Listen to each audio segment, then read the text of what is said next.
Jubilation as Hamas releases all remaining Israeli hostages and Israel frees Palestinian prisoners, and the region turns to the next phase of peace and reconstruction.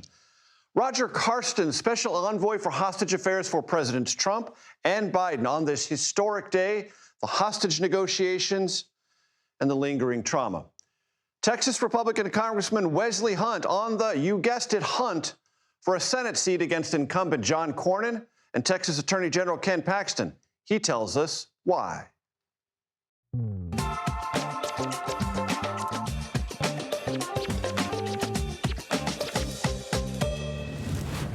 Hello, everyone. I'm Major Garrett in Washington. Welcome to the Takeout.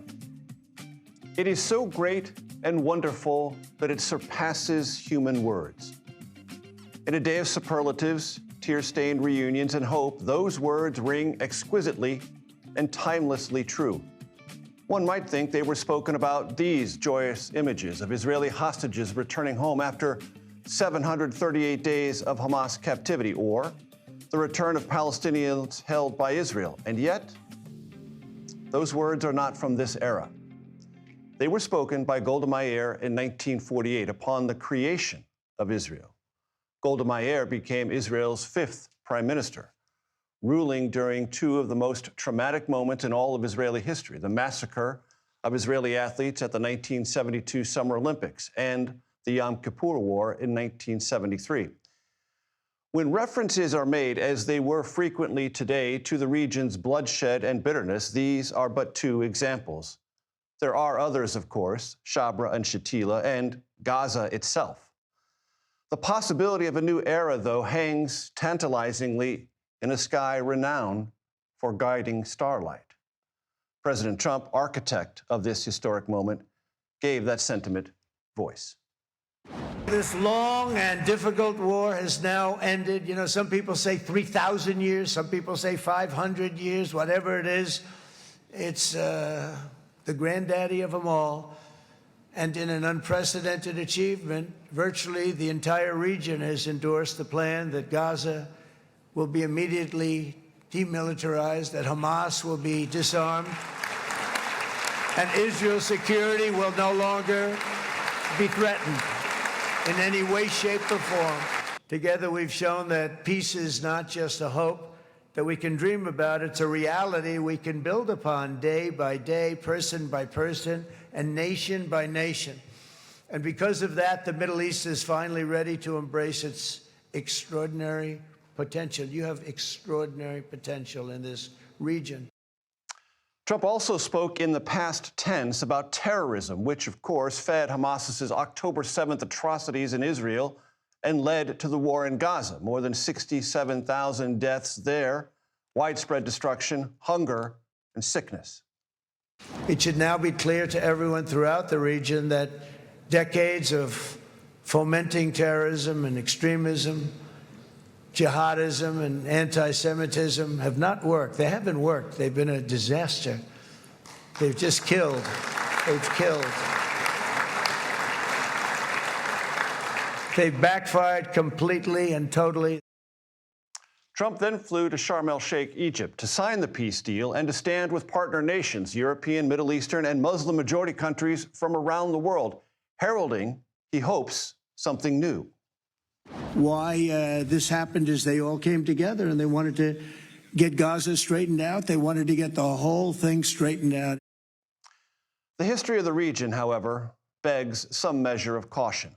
Previous American presidents have forged their own history-making deals and looked to the future with hope.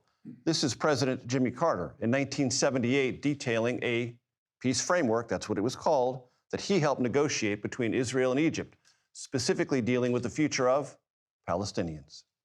This framework concerns the principles and some specifics in the most substantive way, which will govern a comprehensive peace settlement. It deals specifically with the future of the West Bank and Gaza and the need to resolve the Palestinian problem in all its aspects. This is President Clinton in 1993, hailing the Oslo Accords and its promise of peace. Now the efforts of all who have labored before us bring us to this moment, a moment when we dare to pledge what for so long seemed difficult even to imagine, that the security of the Israeli people will be reconciled with the hopes of the Palestinian people, and there will be more security and more hope for all. And this is President George W. Bush celebrating the 60th anniversary of Israel's founding and imagining decades hence democracy, development, and decency. Israel will be celebrating the 120th anniversary as one of the world's great democracies, a secure and flourishing homeland for the Jewish people. The Palestinian people will have the homeland they've long dreamed of and deserved, a democratic state that is governed by law and respects human rights and rejects terror. America has been nothing if not aspirational in the Middle East. The difference now, if there is to be one, is that Trump is betting on, relying on actually, other nations that have undermined previous efforts or merely sat indifferently on the sidelines to decide something new, to forge a new future, to turn possibility into actuality. We begin tonight with our Nancy Cordes, who is following the president in Egypt. It can only be described as a historic day. Nancy, walk us through what you saw. Well, the president at the beginning of the day, Major, arrived, as you pointed out, to a hero's welcome, but then he delivered a pretty specific message in his address at the Knesset. He told the members of the Israeli parliament, look, you've won. You are victorious. Now take your winnings and turn them into a better future, a safer future for your people. It is time to turn the page. Those words were no accident. This is a president, and in fact, this is a region that is so weary of this war, and everyone is looking to Israel and Hamas to stick to this deal that has been laid out, this 20-point plan that has been put forth by the Trump administration, and hew to the letter of that agreement. However, this agreement is still very vague in certain spots, a lot of details that need to be worked out. And that is why the president came here to Egypt to sit down with 36 world leaders and diplomats and talk through some of the stickier points of this ceasefire and what everyone hopes will be a more lasting peace. The baseline logistics, who is going to govern Gaza now? How will they go about forming a police force? Until that police force is formed, which troops are going to make up this international stabilization force that has been put forward by the Trump administration as a possible intermediate step? They began to scratch the surface on some of those questions, Major, but they are thorny issues that are going to take a while to work out. And there isn't a lot of time. No one wants to see Gaza in limbo. That's when bad things happen. And Nancy, did you detect in the president's words to Benjamin Netanyahu and his coalition government, hold together, stay beyond this deal, don't fracture? Absolutely, because, you know, as glorious as the reception was for President Trump today, the White House is well aware that if this ceasefire falls apart, no one in this region, at least, is going to be calling him the peacemaker president any longer. And so his legacy is dependent on this ceasefire holding and leading to a lasting peace. And we have seen ceasefires fall apart before. And so some of the things that they are discussing now that they hope will lead to a ceasefire that lasts is how exactly are they going to get Hamas fighters to lay down their arms? Who would they hand those arms over to? And how long can Israel keep some of its forces in Gaza before it has to withdraw altogether? Nancy Cordes, I know it's been a very, very long day for you. Thank you so very much. I appreciate it. CBS News reporter Haley Ott joins me now from Tel Aviv. Haley, I'm so glad you're with us. Tel Aviv is an enormously important part of this story. Tell my audience what it was like there today. It had to have been electric and full of all ranges of emotion. It was. we got to Hostage Square before dawn, and there were already, I would say, about 100, if not more, people there. And they just continued flowing into the square during the day. There have been a number of partial hostage releases before, but what happened today was unlike any other day, and people were excited, they were hopeful, they were also cautious and wanted to protect their hearts in case something fell through at the last minute. There were two moments where hostages were handed over and eventually taken into Israel. People together at this point, hundreds and hundreds of them were watching the news on screens, and many were crying, some were dancing, some were singing. The choreography was different than in other handovers. There wasn't any big ceremony inside Gaza put on by Hamas that we've seen in other handovers. So it was just word that we got from the Red Cross, from the IDF, that now the living hostages had finally been brought home. And when I asked how people were feeling at the end of the day after all of this had happened, pretty much everyone told me that they were still processing. They were obviously very relieved and joyful and grateful to have the living hostages home. But this has been such a long ordeal that it's going to take a bit of time for it to really sink in. That processing inevitably will continue, Haley. And this day also had to be suffused with another sense that it was a bottom-up movement of those family members of the hostages to continue to pressurize the Netanyahu government to never forget and to do everything possible to bring them home, sending a signal not only to the prime minister, but to fractious elements of his coalition government to bring this day to pass. Yes, absolutely. And one really interesting thing in Hostage Square was the Prime Minister, Benjamin Netanyahu, spoke in the Knesset, in the Israeli parliament today, as did President Trump. Netanyahu's speech was not broadcast. So I heard that speech because I was live and hearing it, and I heard that he was applauded in the parliament. But nobody in Hostage Square listened to that speech. And you'll recall that over the weekend, when U.S. Special Envoy Steve Witkoff was here and thanked Netanyahu, he was booed multiple times and had to finally ask the crowd to stop so that he could get on with his speech. President Trump's speech was broadcast over the televisions. The crowds cheered him. The crowds chanted, "Thank you, President Trump." So it was a really stark contrast in terms of who is being given the credit for getting this deal over the line. So very important, that context. Haley Ott, I'm deeply appreciative. Thank you.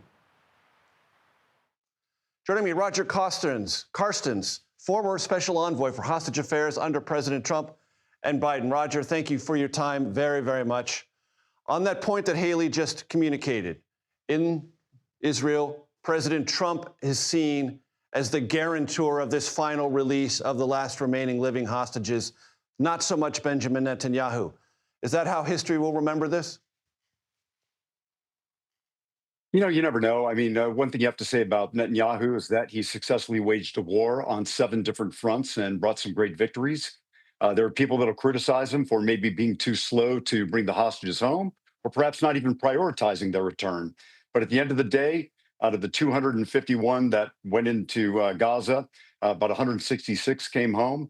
We saw 20 come home today. And of course, as your correspondent was reporting, even though that there's great joy in Israel today, I might point out that there's still some concern because they're expecting 28 deceased Israeli hostages to come home, and only 4 did. So there are 24 left. And of those 24, 2 of them are Americans. Itay Chen and Omer Nutra. Is that a complicating factor going forward, Roger, and one of the first ways in which this deal and its future strength or fragility will be measured? I think so. I think the Israeli government's expecting Hamas to kind of own up to what they promised that they would do. And I think that's going to be a serious sticking point if that doesn't happen. So and I think it's my hope, of course, and the hopes of all the families that are waiting their loved ones to come home. We want to see them come back. And I think it's going to be incredibly important if this peace is to go forward, that happen. You might just say right now we have a hostage deal, not really a peace deal, a hostage deal. The peace deal happens as we progress figure out some of the bigger questions on how the demilitarization is going to go, how we're going to flood Gaza with humanitarian assistance, et cetera. But the deceased Israelis must come back.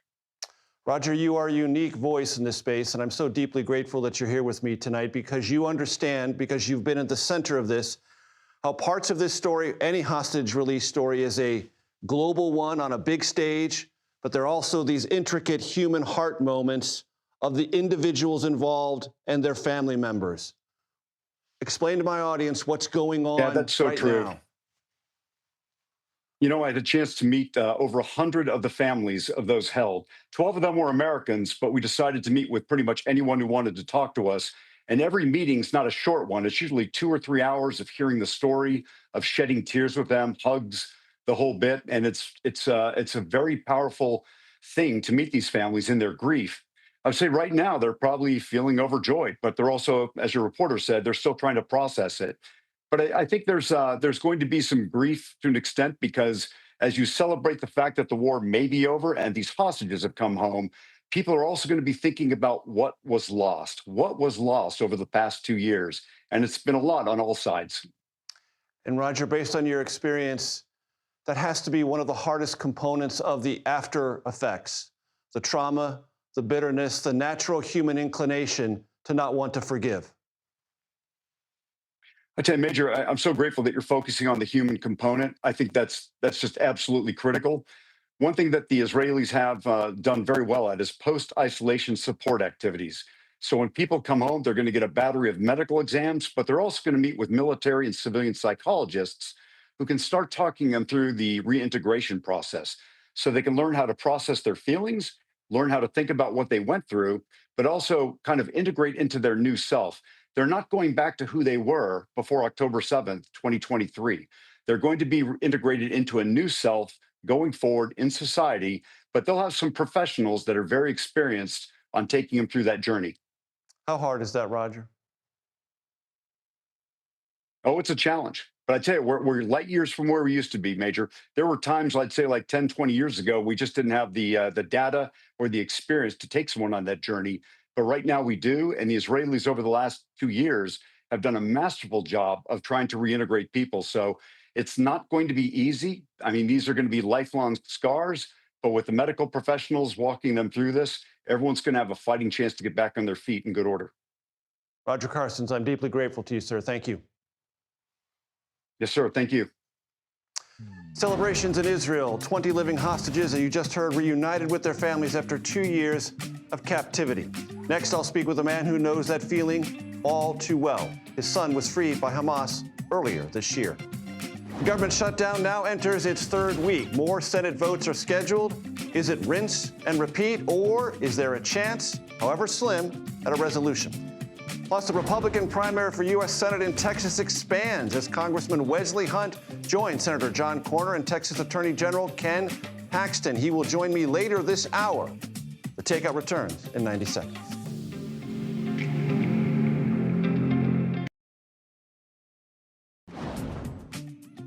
Welcome back to The Takeout. The last remaining living hostages held by Hamas have been reunited with their loved ones.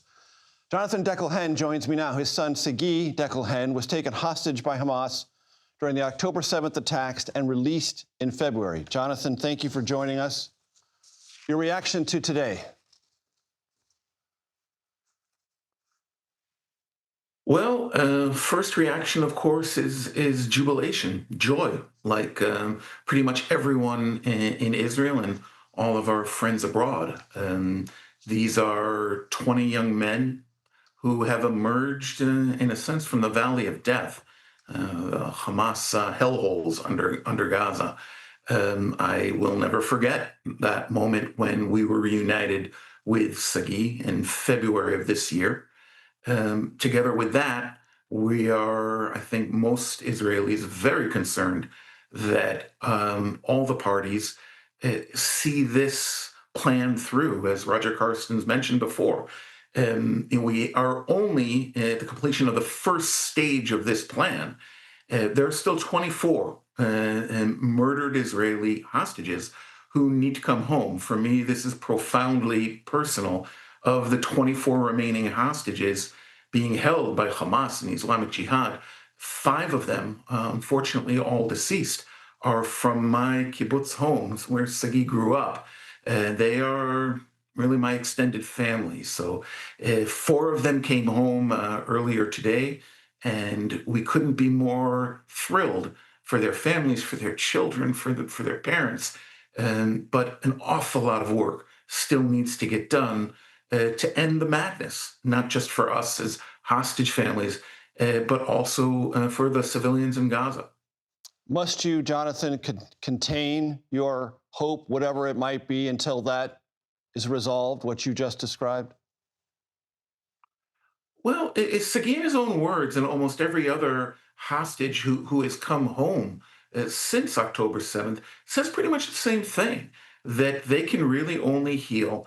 And I believe that the country as a whole can only heal when only after the last hostage comes home.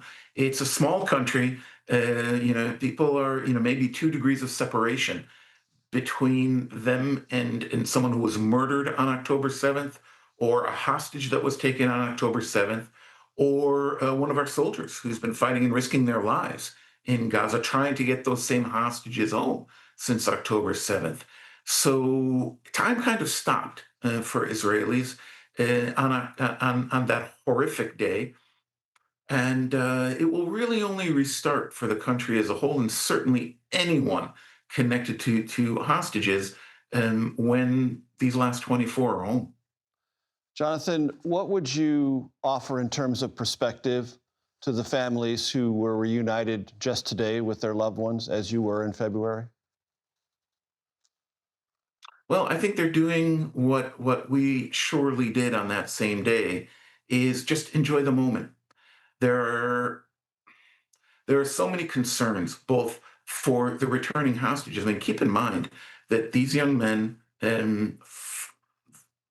almost all of them, have endured just a kind of living hell for a little over 2 years. They'll need patience to help usher their sons, their husbands, through what will be a long rehabilitation and reintegration process. I don't think anyone can imagine, even if we are very close to such people, having come out of Gaza or any similar situation, being held by a terrorist organization, not by a state, but by a terrorist organization, to understand the depths of their trauma. And so it's patience, but embrace the joy, with no looking back, just as much as possible looking forward. Jonathan, can I ask you real quickly how Sagi is doing? Sagi is still rehabilitating from his wounds that he sustained on October 7th that were never properly treated in Gaza. Like all of the hostages, he also has a long recovery process from the conditions in which they were held: starvation, horrific sanitary conditions, and the fear of death all around them every day. All that said, Sagi is devouring life. He's reunited with his family. He met his youngest daughter for the first time when he came home in February. She was already 14 months old, but he is absolutely engaged in life and in this campaign to get all of the hostages home. Those from our kibbutz home, but all of the remaining 24. Jonathan Deckelhen, I appreciate the time, sir. Thank you very, very much, and our best to Sagi. Thank you. The government shutdown persists. The latest on the stalemate and the fallout ahead. That's on the Takeout.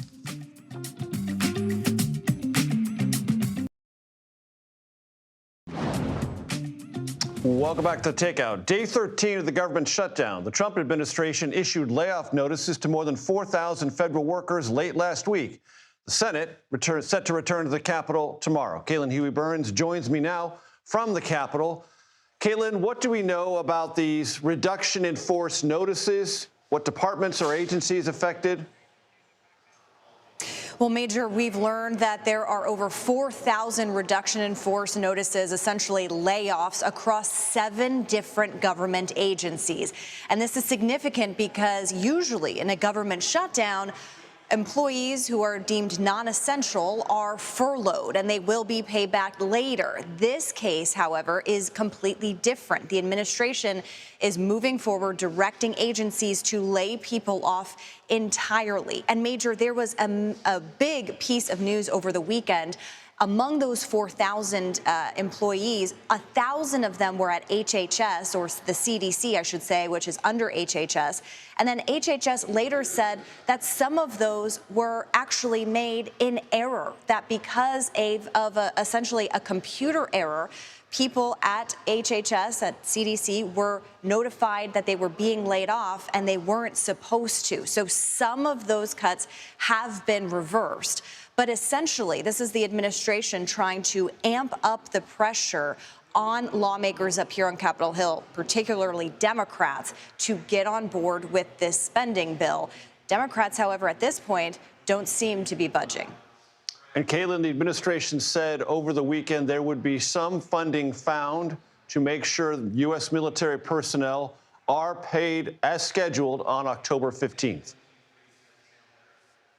That's right. By October 15th, that is when they run out of money to be able to pay the troops who have to continue working without pay if that weren't the case. So the administration says that it has found some mechanism to be able to pay them, so they'll get their paychecks on the 15th. However, it is unclear whether there is enough money laying around to be able to pay them indefinitely. It's not clear when this government shutdown will end. And Speaker Johnson told me that while the troops will get this paycheck, there is still some uncertainty. And I've talked to military families who are really feeling that uncertainty this time around. Burns from Capitol Hill, as always, thank you very much. Senator John Cornyn was locked in a neck-and-neck race with Texas Attorney General Ken Paxton in the Republican Senate primary. Then Congressman Wesley Hunt entered the race, and that has shaken things up. Congressman Hunt joins me next.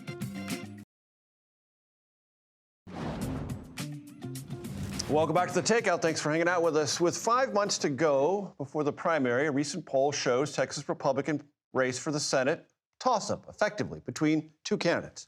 Survey from the University of Houston shows Texas Attorney General Ken Paxton with a narrow lead over John Cornyn. How narrow? 1 point. Congressman Wesley Hunt, in that poll, he was included, trailing by double-digit margin, but the poll was conducted, importantly, days before Hunt announced his candidacy. Texas Republican Congressman and newly announced Senate candidate Wesley Hunt joins me now. Congressman, it's good to see you. Thanks for joining me. Thank you for having me, sir. Greatly appreciate it, of course. It's a historic day in the Middle East. I'd like your reaction to what President Trump has achieved and your thoughts on how much the United States should be involved, either in terms of troops or financial resources, to make sure this peace deal holds. Well, keep in mind, this is actually round 2 for President Trump. If you recall, during his first presidency, we had the Abraham Accords. He moved the embassy in Israel to Jerusalem, which has been talked about for decades, but he actually followed through with it. And we had peace in the Middle East during his first presidency. So now this is just basically a repeat of that. This is historic, what we are seeing happening in the Middle East. And what's really important is that President Trump has always talked about being on the side of not people dying.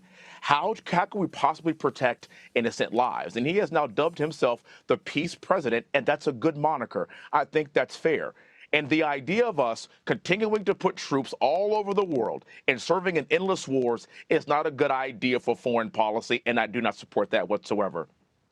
I'm somebody who's a combat veteran. I'm somebody that's deployed to the Middle East multiple times. I spent a year in Iraq, flew in 55 combat air missions in Baghdad. I spent 2 years in Saudi Arabia as a diplomatic liaison officer, and I'm also a West Point grad. And so I understand how important it is to send troops abroad. But if we do that, we have got to trust our leadership is acting in our best interest. And if they're going to risk our lives, it's for a darn good cause. And I think President Trump understands that more than any president that we have seen in modern history. We want to have a very strong military. As our Secretary of War, Mr. Hegseth, said, we want to have a very fit military, but we only want to use them when necessary, and we want to have peace through strength. And this administration is putting that on full display yet again. If I hear you correctly, Congressman Hunt, what you're saying is others in the region who have higher stakes should be the ones putting in forces for a peacekeeping apparatus and supplying the funds to rebuild Gaza. That is exactly what I'm saying. Again, the onus is not on the American taxpayer. We have paid enough to the world. We have paid enough. We've given enough money to the Ukrainian effort. We have given enough money to all these foreign wars over the last few decades. It is time for people to have their own skin in the game, and it is no longer using the American taxpayer as a piggy bank, as an unlimited credit card like I would give my teenage daughter. Those days are over, and there is a way to conduct diplomacy to make sure that we have everybody on board. This is an all-hands-on-deck approach. Sure, America is going to pitch in. Sure, America is going to lead by having peace through strength. But the entities in the region also have to have skin in the game. And the idea of us continuing to do this unilaterally is over. Business as usual from a diplomatic standpoint and us funding all of this is over. And President Trump is bringing everyone to the table to have a collective force in ensuring that we have peace in these regions. I love it. Congressman Hunt, nobody announces a race thinking they're going to lose. So diagram for me your way of winning first the Republican primary for the Senate and the general election. The beauty of this is before I even announced to get in this race, we were already garnering over 20% of the primary vote.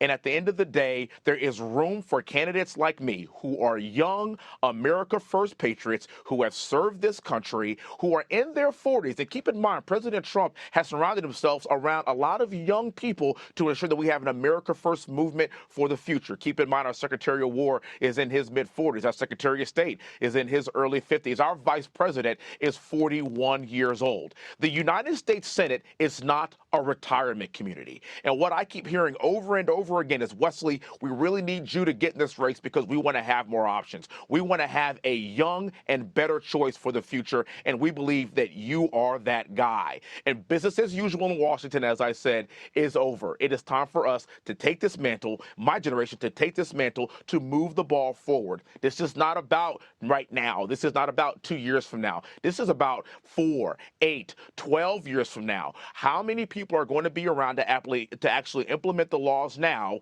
and then to actually be around to reap the benefits of them? That's exactly why I'm getting in this fight. There clearly is a path. If there wasn't a path, I certainly wouldn't be doing it, sir. Is your candidacy about ensuring that Senator Cornyn is not reelected, or that you are reelected, even if that means Ken Paxton is knocked out?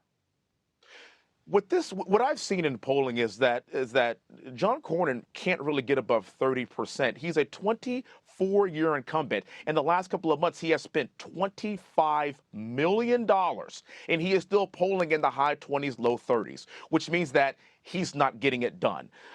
Ken Paxton is also polling in the mid to low 30s as well. So there's 23% of the people that are still undecided. You have a guy that's been on the ballot for decades. You have the current Attorney General that's been on the ballot as well, statewide multiple times, and there's still 20+% undecided. That is a clear path for a third candidate like myself, and we intend on exploiting that. We intend on working for every single vote, and my job is to earn, not to be given. My job is to earn the primary voters' support and trust. And as somebody that's had to earn everything in my life, I've realized that the fight for me to do this is right now. Also, I'm giving up my congressional seat to do this. Why would I do this? It's a very good seat. This is not about being comfortable. It's not about being around D.C. and Washington for the next 10, 20 years, getting fat, collecting a check, and being a part of the swamp. It's about getting in there, doing your job to the best of your ability, and then moving on and letting the next generation carry on. That's my mantra. Congressman Hunt, I appreciate the time. Please come in and we'll have a longer conversation. I would love that. God bless you. Thank you so much for having me on, sir. Really appreciate it. Vice President Vance makes the rounds of the Sunday talk shows. We're going to look, when we come back, at the fusing of rhetoric about the Middle East and the government shutdown. That's next here on The Takeout.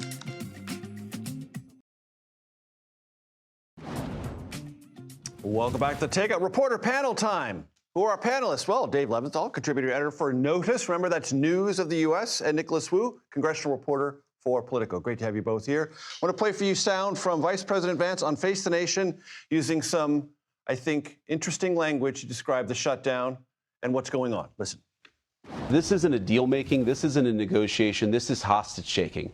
The Chuck Schumer has not said to us, this is what we need. He said that unless you give us what we need, we're going to shut down the government. We don't negotiate with a person who has taken the entire federal government hostage over a health care policy dispute. Dave, the hostage metaphor, larger than life in this particular week. At a time when Israeli hostages were coming back to Israel. So that is not lost on what J.D. Vance is saying here. But obviously, he's trying to make a pretty clear point that Democrats are at fault, Democrats are wrong, and they are wrong at a colossal level. Of course, Democrats have a response to that and have had a response to that in not quite as, high-level fashion, but it really underscores the overall issue here, which is that we're no closer to ending the shutdown today than we were when we started. And in certain regards, we may be farther away from an agreement and a continuing resolution than we were 13-odd days ago. Nicholas, you agree it might be farther away, not closer. Yeah, I mean, we're entering the third work week or so of the government shutdown, and the House is still out this week. All this week. All this week. No votes, nothing. For the most part, yeah. The Senate is going to keep on voting on the exact same piece of government funding legislation over and over. And so, the Republicans are just waiting for Democrats to break. But waiting that's not for happening. some sort of break in those Democratic ranks. That's right. And so far, that's not happening. And, all signs point to that not happening at all. Related to the shutdown, if you're in a U.S. airport, you are very likely, unless you're in Seattle or Portland, these are notable exceptions, to see this. Democrats in Congress refuse to fund the federal government. And because of this, many of our operations are impacted, and most of our TSA employees are working without pay. So this is a DHS video at airports that has a perspective, some might argue a partisan perspective, that has caught the eyes of many Democrats. That's not what the government should be doing. It's the government should be neutral, not partisan in this moment. Dave? And one that may actually violate the Hatch Act, not that that has any chance of being enforced in this situation. But hey, look. The Trump administration was pretty nonchalant about that Trump 1.0. Without question. So she's pretty much free to do this. But this is Kristi Noem, who loves her videos. Let's remember about a year and a half ago, we were talking about how she was being sued by good government groups over a 5-minute infomercial that she cut for her dentist down in Texas. Ancient history, I know, a whole year ago, but Kristi Noem obviously is very much trying to do what J.D. Vance was doing in essence, which is ring that bell over and over again that the Democrats are at fault. And if you don't like the shutdown, if you want the government to open back up, well, you better talk to the Democrats and, not the guys who are in charge of the House, the Senate, and the White House. Nicholas, I want to put something out before the two of you, but I want to get your reaction first. This is President Obama, former President Obama, on Mark Maron's WTF podcast, the very last one of its kind, talking about holier-than-thou progressives. Listen. I think this was a fault of some progressive language, was almost asserting a holier-than-thou superiority that's not that different from what we used to joke about coming from, the right and the moral majority and, right, with our way and a certain fundamentalism about how to think about stuff that I think was dangerous. First of all, our set is just so much better. I mean, straight up, we know that. Love you, Mark, but seriously, we got it going on here. Nicholas, your reaction? I mean, we have candy on the table. We have candy, and it doesn't eat itself, so make sure you get it before you leave. But I think what President Obama was speaking to was this big debate that's going on among Democrats right now. I mean, I talk to Hill Democrats almost every day. It's unsealed after the 2024 election. This was not a topic that could be discussed before 2024. Right, before 2024, Democrats were focused on trying to win. Obviously, that didn't work. And so now they're fighting over, how they're going to talk, what they're going to talk about. But, of course, before you can come to any sort of resolution on what your message will be and how you'll message it, you have to decide on what you stand for. And that's the bigger issue for Democrats. And very quickly, Dave, come to account for things that might have been suppressive of dissenting views, even within your own party. Sure. And I think one question for the Democrats going forward is, how many Democrats are going to be willing to go on Joe Rogan's podcast? How many Democrats are going to be willing to go on Fox News? You've seen this from Pete Buttigieg, for example. You saw Hakeem Jeffries just very recently go on Fox News. But I think what the former president is talking about when you look at the bigger picture, is we need to get out of our own echo chamber, and we need to stop talking to ourselves if we particularly have a chance in the 2026 midterm elections of regaining the power in the House or the Senate. No echo chamber here at the Takeout. Dave Leventhal, Nicholas Wu, thank you very much. I appreciate it. How is the Gaza ceasefire deal being received by members of the Jewish community here in the United States? We're going to take a closer look at that when we come back.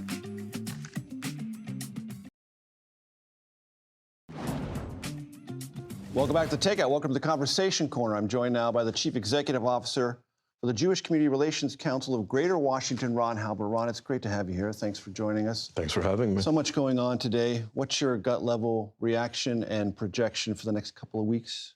Well, I think right now what you're witnessing is Jews in the Greater Washington area, around the world, and of course in Israel, that are just overjoyed to see these 20 hostages come home. I think part of it is tempered by the fact that there still are 28 bodies remaining, and only 4 came home today, which is a bit of a cause of concern. But nonetheless, the pictures coming out of Israel and on social media and around the world are just pure joy. A hostage, for the first time, saw the sunrise because he's been held underground for over 700 days.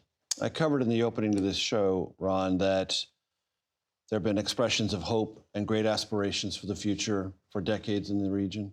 How are you processing things, and how are you looking forward to the future? Well, I think I'm hoping that this deal is not merely a tactical pause, but a pathway to peace.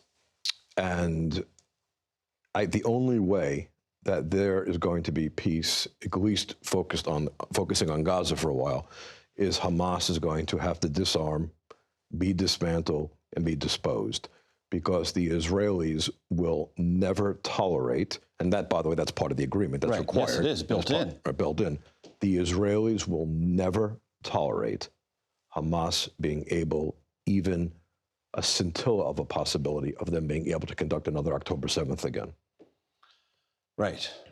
Because they've learned, because the structure before October 7th was a kind of understanding that Hamas could exist. There was even some tolerance of it.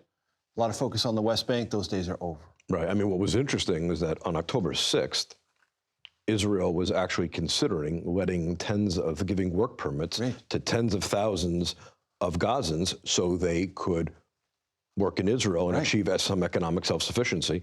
And we were on the cusp of a breakthrough between Israel and Saudi Arabia. Saudi Arabia normalization. Exactly. And how things changed. That was shattered. Right. And now the majority of Israelis, understandably, do not believe that they could support the existence of a Palestinian state because they simply feel, based on October 7th and years of terrorism history, it would be a dagger in the heart of the nation. Ron, very quickly, how do you evaluate President Trump in all this?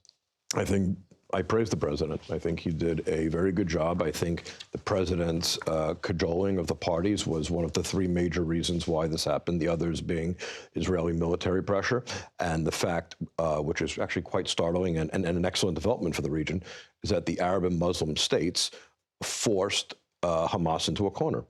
And just a few weeks ago, the Arab League said this is astonishing, there is no room for Hamas in Gaza's future. And when you have a never before stated declaration. Never before. And that is what gives me hope. The fact that there's a realization that the axis of evil, which has been militarily defeated by Israel, Hezbollah, Iran, Hamas, and Syria, that means that these extremist organizations have left, and hopefully more moderate forces can speak, and hopefully a pathway to peace can take stake in the future. Ron Halber, this is an ongoing conversation. I hope you'll come back. My pleasure. Thank you so much for being here. Happy Monday, everyone. This is The Takeout. You know what we are? Relentlessly curious, reliably civil, and occasionally clever. The Daily Report starts now.